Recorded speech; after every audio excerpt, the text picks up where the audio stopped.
Welcome to Republican Roundtable. I'm your host, Max Reimer. In the last year and a half to 2 years, the issue of health freedom has been at the forefront of both our culture and the political landscape. Today, I am very excited to have the co-founder and president of Citizens Council for Health Freedom, Twila Brase. Twila, thank you for coming on and joining the Republican Roundtable. I am very glad to be here. The Thanks, Citizens Max. Council for Health Freedom.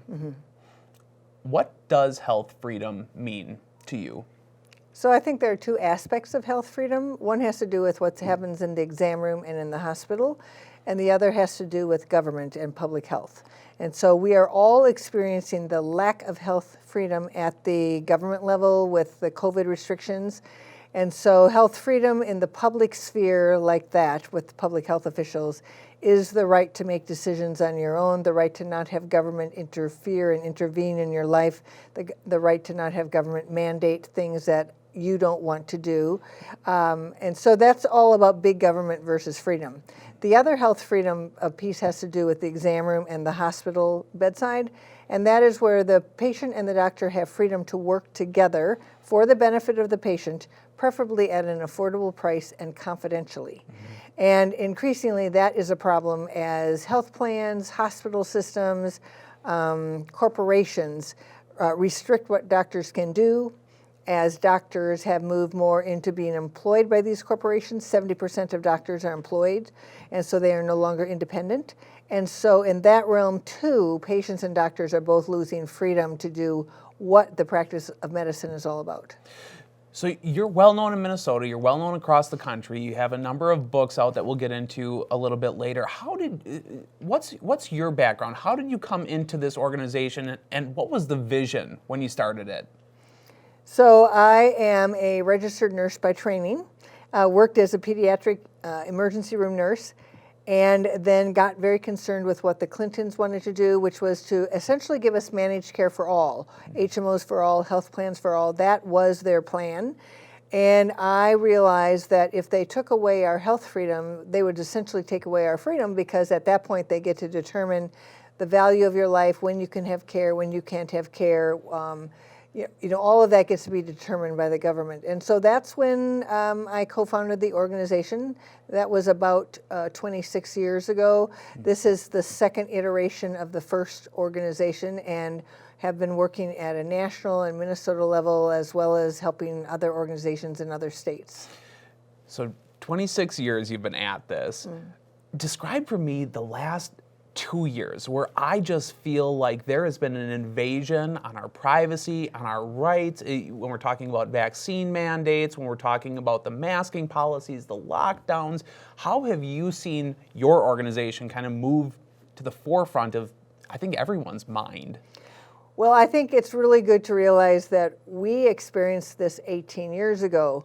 And most people don't realize this because 5 weeks, basically 5 weeks after 9/11, the CDC pounced, I would say, with this bill called the Model State Emergency Health Powers Act. Okay. Right. So they asked every state to pass this, which would give the public health officials emergency powers anytime there was a public health emergency declared. And we fought that in Minnesota. We know other organizations that fought it in different states. 20 states passed it in whole or in part. And it has really taken 18 years to see what it really looks like when it's fully engaged. And so one of the things that we did 18 years ago is that it took us the entire legislative session to do it, was we got the misdemeanor removed. So the initial legislation would have, if you had refused examination, treatment, testing, vaccination, the taking of specimens, experimental treatments, all of this stuff, if you had resisted and said no, you could be charged with a misdemeanor. Wow. And so we spent essentially 4.5 months getting the misdemeanor stripped out of the bill before it got passed. Wow, incredible. And isn't that really the nature of government, where we don't see these things come to fruition until, we're under the thumb? And right. I think it's been mainstreamed. The issues that you've been dealing with for 26 years or 18 years, it's like, okay, now we're all feeling them. Your book talks a little bit about Big Brother in the operating room. Can you tell us about that concept and what that actually means. Yes. So you're close on the title. It's Big Brother in the exam room. In the exam room. Big Brother in the exam room. Yes, the dangerous truth about electronic health records. And really, it has several facets to it. And one of those facets is to tell everybody that HIPAA does not protect their privacy. Despite what they think, it absolutely does not protect their privacy. 2.2 million entities, and all the people in those entities can have access to their medical information without their consent if those who hold it choose to share it. Unless there is a stronger state law. And Minnesota has the strongest state law in the nation.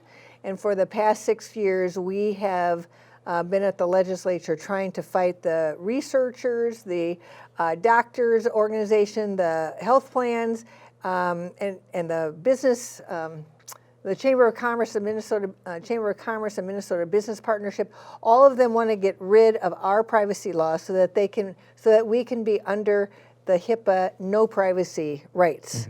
And so our law has been in place here for 30 years.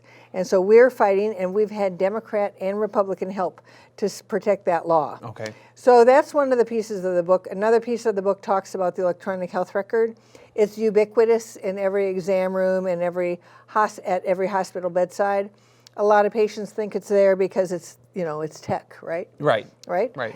But it's not there because it's tech. It's there because a month after President Obama got elected, a bill was passed that had been in the works before his election, and it mandated electronic health records, government approved, electronic health records to do what government wanted them to do, which is really reporting and collecting and reporting information and profiling.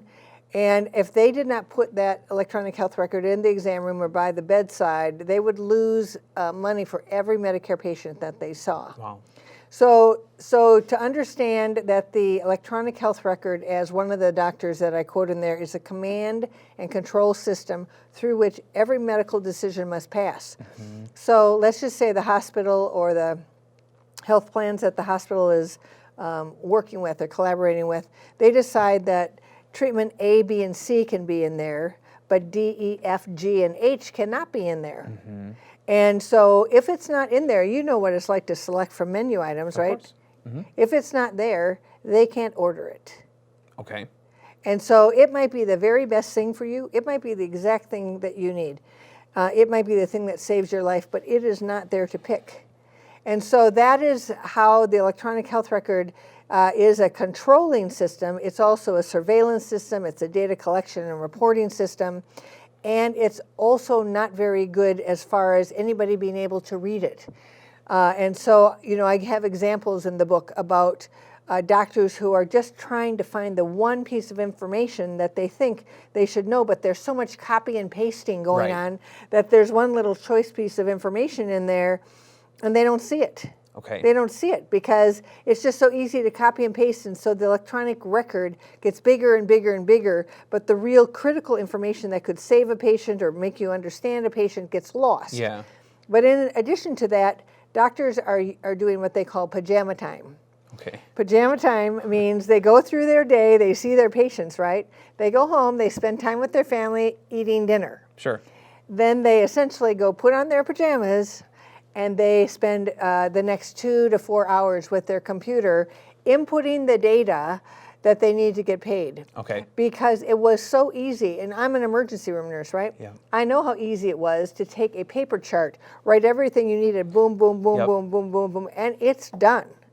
But with the electronic health record, it's not done. And there are things to check, and there are things to this screen and that screen and all these kind of things. And so studies show that there's about 60% of the time that doctors spend with the chart and 40% of the time with the patients. And some doctors and nurses will say to me, I feel like I'm treating the chart. Yes, and I seem to recall when that law was passed under Obama that the EHR was promised to make things more convenient. You have a unified profile. It's going to make providers' lives easier. You're saying that it actually, in reality, it hasn't. No, oh no. And I have comments in there from all the doctors. There was a Medscape article, and like more than 200 doctors chose to comment and tell what a dreadful system this is, how some of them are just leaving because of it.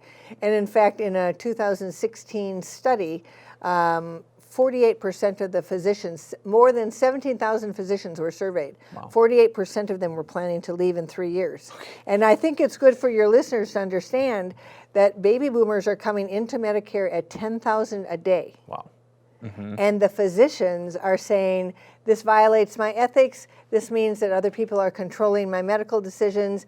I had a brain. I spent 11 to 15 hours learning, and I'm penalized if I don't follow the protocols. I'm tracked. Money is withheld. You know, this is not what I signed up for. And I just really wanted to take care of patients. And sometimes doctors will say, I have a hard time sleeping at night. Right. Because I can't do it. I just can't do it. So the patients and the doctors are sort of the cogs in the system for all of the others who are making a ton of money off of what's going on. And just to give you one figure to understand that, United Healthcare has a division. It's a data division. That's all it does is data. Okay. It's called Optum Insights. Mm-hmm. And in 2017, Optum Insights revenue, all they do is data, they don't take care of any patients, was $8.1 billion. Okay. So wow. Medical data is gold. It's gold for everybody who wants it. It's gold for everybody who gets it because of HIPAA, because no patients can't consent except in this state. And then it's also gold on the street. Instead of being like $5 for a Social Security number, it's like $250 for medical record total number. Health profile Yep. of someone. Yep. When states don't have a bulwark like Minnesota does, do you see any putting the toothpaste back into the tube for some of these other states that may have just said, hey, we're going with the federal law? So we have a model state legislative library, and in there we have our law, and we have been meeting with different groups of legislators in different states to say, here are laws you should put in, and here is why.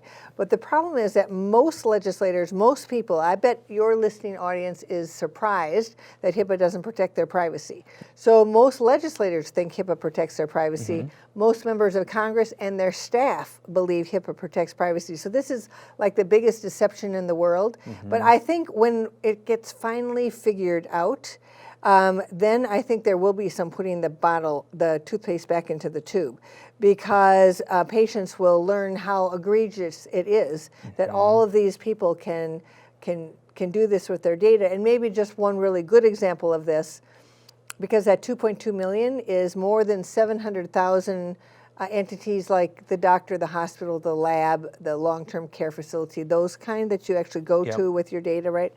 But there's 1.5 million business associates. And those business associates are able to do healthcare operations, which in HIPAA is a definition that's almost 400 words long. And it's really a list of 65 business activities. Now, the patients don't get to consent about any of this unless they live in a state like Minnesota. And so Facebook went to Stanford Medical School, and under a business associate agreement, we're going to get all the data from the Stanford. Oh my gosh. And then it was discovered. And then they said, okay, yeah, we won't do that. So Facebook's got some... no, they don't have it yet. Okay. They never got it. Well, they tried. They tried. They were bold enough to try, and they probably had someone on staff telling them, hey, go for it, Facebook. They could. See, the thing is, it was perfectly legal. Yeah. Perfectly legal under the business associate agreement in HIPAA. Yeah. What other issues are you tackling right now in Minnesota? Be it trying to get things reversed, or trying to get new things set up, or trying to defend against the things. It's nice to hear that Minnesota is doing something right. Well, yes, right? But I'll say this for your listening audience, is that Minnesota has a good law, but the health plans, the hospitals, the clinics have thwarted it by what we call coercive consent forms. And that is that, I think Mayo has like 20-some different things on their consent form, and they've got consent for treatment at the top, maybe consent for billing, and then they've got a single signature down here, right? Mm-hmm. And then you don't have a choice. God, I'd probably sign that too. You don't have a choice. There's all of these other data sharing things that are going on. And so they would say, well, we got their consent. Right. We got their consent, but it's coercive because most patients, they aren't ready for a battle, and they feel vulnerable anyway, and they don't want to make the doctor or the nurse angry at them. Right. And so they just need care, and so they basically sign it away because it's too difficult. But we have had people who call our office and say, I'm looking at this Mayo consent form. My appointment is in a week, and I'm looking at it and going, I do not want to give them access to my genetic information, my behavioral health information, my psychiatric notes, whatever. I don't want to do that. How do I? And so we've gone back and forth with them, and then they have gone back and forth with Mayo. But even at that, there was only so much that Mayo was even really willing to get rid of. Now, Mayo wasn't in, this was a different state. Okay. So they had less control over there than here, Sure. than someone would have here. But still, it really comes down to either the legislature is going to make sure that these characters are not violating the law like they are today, or somebody's going to sue and make it happen. Because these consent forms do violate our law because it essentially forces people to sign them. In those cases, when we're talking about coercive consent, are they able to refuse, in Minnesota in particular, are they able to refuse you treatment if you don't sign off on the data sharing agreement, psychiatric data, Right. So in Minnesota in particular, because the law is on everybody's side, although not every clinic or hospital knows it, but the lawyers know it, right? And so patients can actually push. And so like I don't sign the HIPAA form, because no law requires you to sign the HIPAA form, and it's meant to convince you that you have privacy when you don't. And most people don't even read it, and because they don't read it, they don't understand that they don't have any privacy, so it's this great deception, right? And but only one time have I been denied access to care because I refused to sign the HIPAA form. Okay. And I just pushed it to the very end, and then I'm like, give me my money back. Oh, okay. I'm not going to, because this is wrong. Yeah. And you are doing this wrong, and I know this is wrong. And so there are people who have definitely refused, and they have left appointments. But for the most part, management can be convinced that you are correct. And so we have an entire HIPAA page to tell people. We have little HIPAA cards. Yes. To tell people what they can do with the reference actually where they can go to for when HHS says, you don't have to sign this. And as a doctor, if they don't sign it, then you have to sign that they refused and date it, and that's all. So there is no requirement, and clinics that do it right, I know a dermatology clinic in this state that has a great form. At the very bottom of it, it has a separate section for when patients refuse, then the staff just signs it and dates it, boom. Okay. That's how it should be. Yeah. That's how HIPAA should be handled. Yeah. Yeah. That's interesting. And I think for our audience in particular, your website, Citizens Council for Health Freedom, is very resource heavy. I think you enable, and that's, I think, part of your mission is to enable people to feel like they have power. Because Twila, healthcare is like the one thing that you don't question, you don't mess with, if you're not an expert, I'm not an expert, but you're taught, you're conditioned, I was from childhood, to not question what the doctor is telling you, what the public health official is telling you, what the person making you sign the form is telling you. And I think in the last 2 years, that's played out in a big way. We don't question any of this stuff. No. And so moving on to the public health that you mentioned, right? And so I think the public health has shot themselves in the foot. There's all sorts of people now who don't believe public health anymore. And the next time when there is a real emergency, when there's a smallpox, for instance, type of a thing where 30% die, not 99% live, right? When there's a real emergency, people are going to look at them and say, you're lying, and I don't believe you, and what else are you trying to make happen here? But doctors too. And this is a very unfortunate thing. And I think it's really unfortunate that 70% of them are now employees. You were just in Washington, D.C. We talked about the bill before we came on air today. Describe what that bill is, what it does, and who are the politicians we get to thank for it.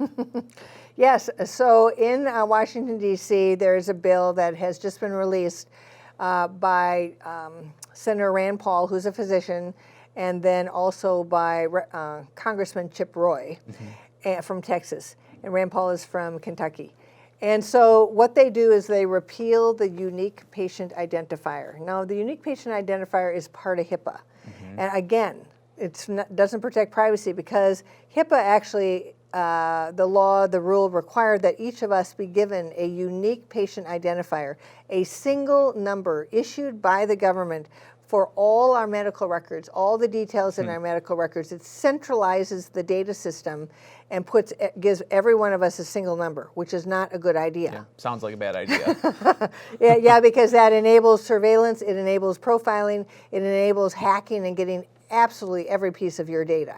And so it's just you take away freedom because all of these people have all of this access to all of your information. There's nowhere to escape, nowhere to hide. Everything about you becomes available. You would go to the doctor and try to hide things to make sure it never got into the system. Of course. So that means less excellent medical care. Yep. Right?